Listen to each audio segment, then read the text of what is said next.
Next up, we're going to invite Tom Ruwitch, and he is going to share with us why email still matters. Tom is a business growth catalyst and content marketing pioneer. In 2001, after 10 years as an award-winning newspaper reporter and editor, Tom founded the email marketing software and services company MarketVolt. This was before most business people had even heard of email marketing, much less tried it. MarketVolt licensed marketing automation software and provided strategic marketing consulting and do-it-for-you services to clients. Tom sold MarketVolt in 2019 and founded Story Power Marketing. Authors, coaches, and other experts hire Tom to power up their stories because most dish out the same old content, which turns off prospects, and then they feel frustrated and stuck. So Tom helps them transform content from ignored to adored, turn marketing from frustrating to fun, and convert results from subpar to superb. Without further ado, please welcome our wordsmith, Tom Ruwitch. Hello, everybody. I'm very, very happy to be back here at e4e, and let's see if I can, there it is, why email matters. So my story begins back then. That's me, looking a little grumpy. This is me, day at the zoo with my then 4-year-old twins, Madeline and Jacob. They seem to have had more fun than I did. I don't know, that's sometimes how it works when you're lugging twins around a place like the St. Louis Zoo. But back in 2001, when this picture was taken, I was thinking all things MarketVolt. I was starting this email marketing company, and as the bio noted, this was before most people had even heard of email marketing, much less tried it. Sure, there was some email marketing that was going on in AOL, and some people were getting going, but this was before most of the companies you've now heard of and maybe use for email marketing even existed when I started email marketing. And so very, very, very quickly, I began to hear from people. Well, when I was sharing with people the idea for my business, they were saying, email marketing, that'll never work. And then very shortly, I mean months or years, in the years following the founding of MarketVolt, I began to hear over and over again, email marketing is dead. Here comes Facebook, email marketing is dead. Here comes SMS marketing, email marketing is dead. Here comes the next great thing, email marketing is dead. And year after year after year after year, I said, no, email marketing still works. I was saying it in 2003, I was saying it in 2010, I was saying it in 2015, I was saying it in 2019, even when I sold my email marketing company, and I still say it today, that email marketing is still very much alive and well. And I'm going to share with you one example of why that's the case. People talk all the time about social media. Social media is free. Social media is free. I can post my stuff and I get thousands and thousands and thousands of followers, and it's awesome, and you know, I'm building my business. Well, this is a woman named Kim Garst, who is a major social media influencer. She has 25,000, 30,000 connections and followers on LinkedIn, and she once said that she's known as a social media influencer, and yet only 3% of her sales come from links that she puts into social media. And what she added after that is, I use social media to drive people to real estate I control. I'm going to repeat that because it's a critical concept. I use social media to drive people to real estate I control. And what she meant by that is her email list, and I believe she has an online community that she manages herself, a coaching community. But I know, because I watched Kim Garst and have met Kim Garst, that Kim Garst uses social media, yeah, sure, to build connections, to make connections with people who otherwise might not find her, to build her brand and build authority, but one of her primary goals and purposes for being out there is to get them to the email list, because she knows, as I know, that the vast majority of sales, when you build a following on social media and when you build a following with an email list, the vast majority of sales, if you do it right, are going to come from email. Email is significantly more effective for engaging followers and inspiring them to act, inspiring them to buy. There it is. That's Cartoon Tom telling you what real Tom just said.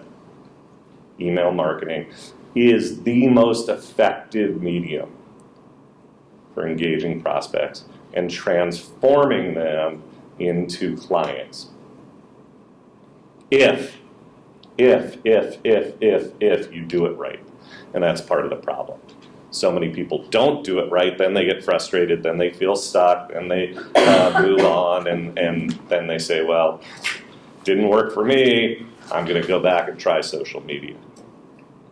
So what we're going to do today, now that we've established this notion that email marketing still matters, we're going to talk about how to do email marketing right. How to do email marketing right. I'm going to boil it down to 3 key ideas. 3 things. That's all you have to remember. Easy peasy. Number 1, relentless list building. Relentless, underline, relentless list building. Number 2, infotaining content. Infotaining content delivered consistently. Okay? Here's the thing most businesses do. Content. Okay? 2 details missing from that. Infotaining consistently. We'll talk more about that in a moment. And the third thing is calls to action and more calls to action. Calls to action and more calls to action. Let's dive into each of these. Number 1, relentless list building. So I am running a mastermind workshop over the next 8 weeks. It's called Content Marketing Masters. And just yesterday, Richard Terry was in the room. Just yesterday, we talked about list building. I shared 9 broad strategies for how to be a relentless and successful list builder. I'm going to share 3 with you right here, right now. Number 1 is sign up form or sign up calls to action everywhere on your website. How many times have you gone to a website, you saw a speaker, or you heard about somebody having a great email list, you go to their website and you literally have to scrape and claw and hunt and search and part the bushes and look in the drawers to find, where the heck do I sign up? Okay. If you go to my website, storypowermarketing.com, you'll see a button on top of every page that says sign up for Tom's Never Boring Emails. If you scroll to the bottom of every web page, you're going to see more detail because there's more room there talking about my never boring, laugh-inducing emails. Click here to sign up. And if you're on the front page for the first time, a pop-up is going to come up that invites you to sign up for my email. And then if you go to a page inside the site, you're going to see the same button at the top, the same call to action at the bottom, all over the website. Plus there are lead magnets. Second thing, what is a lead magnet? A lead magnet is some thing of value beyond just, hey, sign up for my email list. Lead magnet could be a free report, a PDF document. It could be a video that provides value, a short video training. It could be anything of value that you prominently display on your website and say, hey, get this thing, here's what you'll learn, here's what you'll experience, here's what you'll get in return, give me your email, and you've got it right here, right now.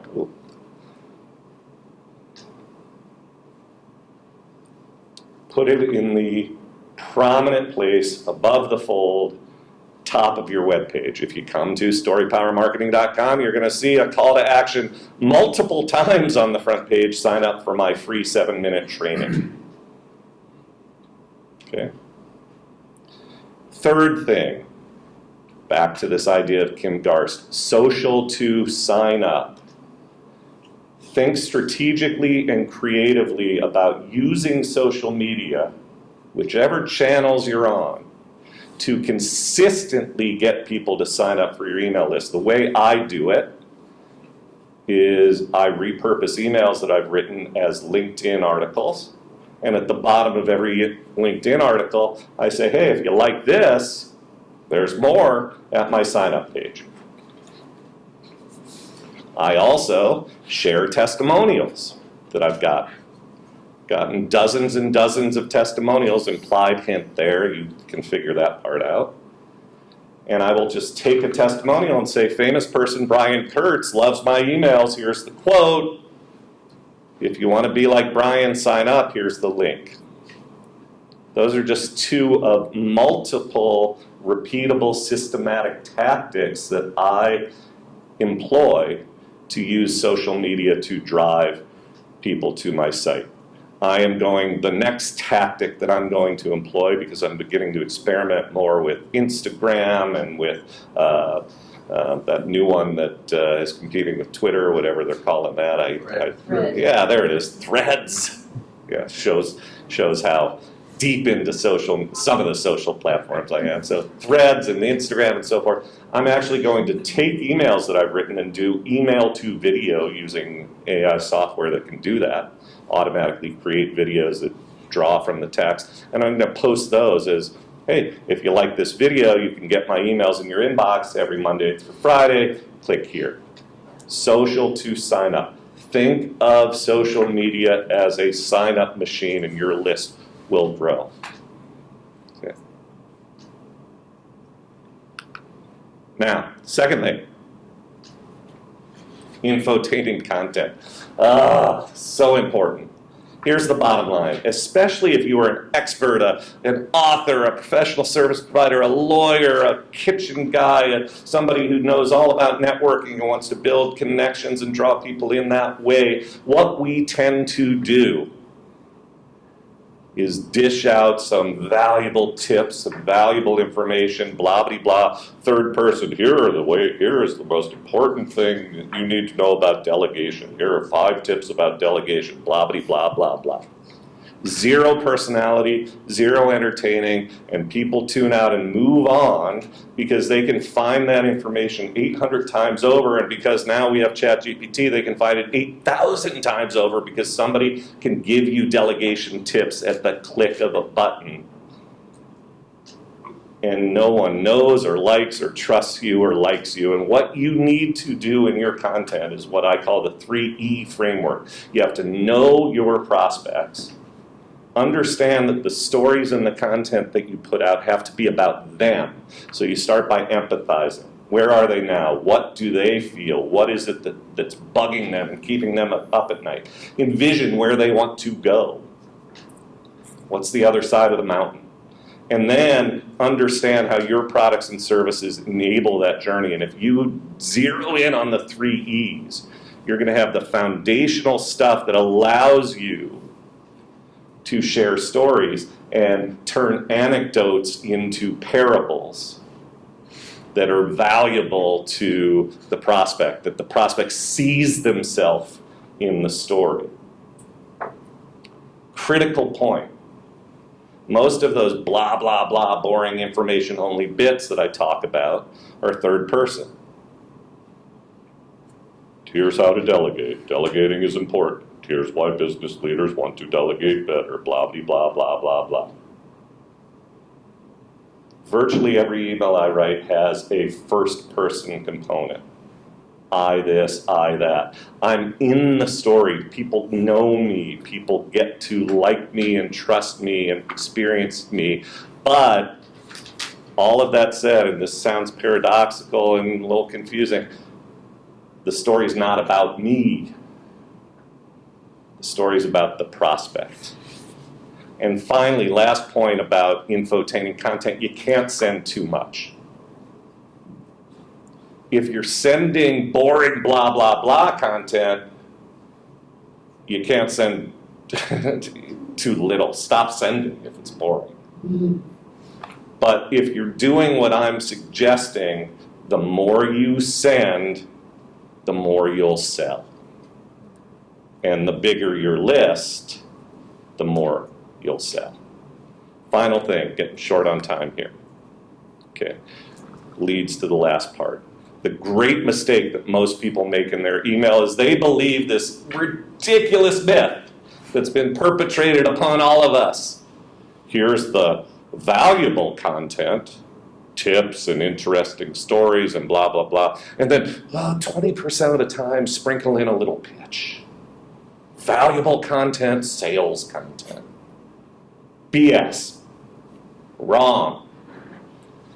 Embrace the idea that what you sell is a gift, that you are bringing value to your clients, and when you are selling, you're just giving them the opportunity to take the next step in a valuable journey that begins with your email and your content. And every email that you send should have a call to action. To schedule an appointment, to sign up for an event, to buy. Sell in every email. Turn those parables into a pitch. If you sign up for my mailing list, you'll see me do it every single day. So that leads to back to Cartoon Tom saying thank you so, so much, and you can join my email list at that address.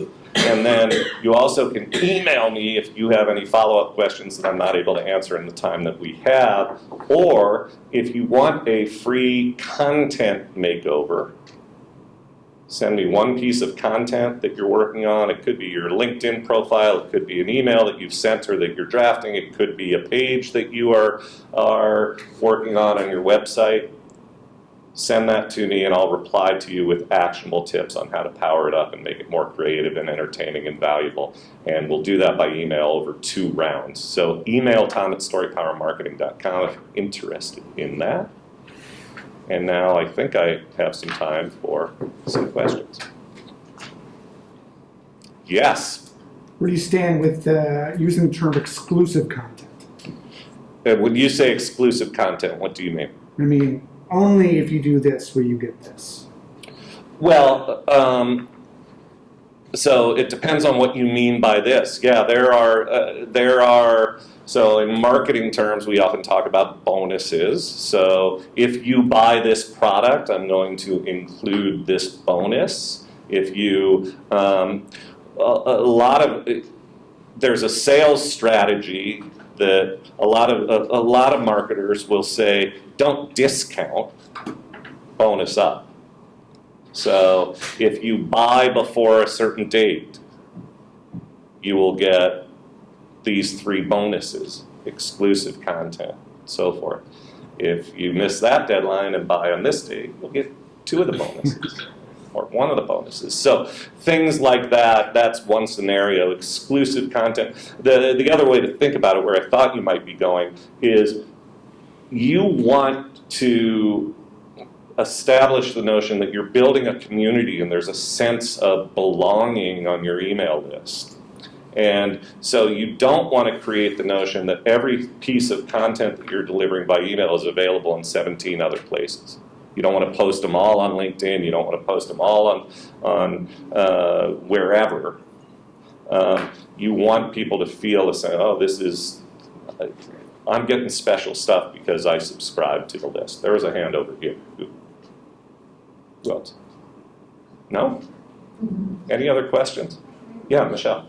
I use my email list kind of more like a newsletter where I talk about my free events and then I link them to my blog article, and then I have a call to action. Is that too much in one email? Seems like a lot. Well, so again, I send Monday through Friday emails, so I'm doing a lot. And by the way, when I went from monthly, long time ago, to weekly kind of a long time ago, to twice weekly 3, 4, 5 years ago, 5 years ago, to week daily.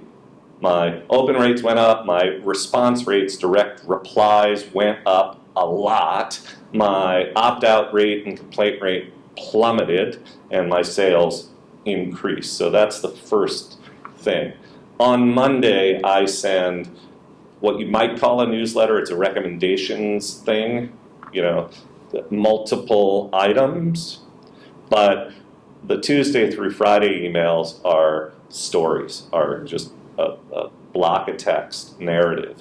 And newsletters can work, but I don't believe that newsletters are ideal as the only thing that you send.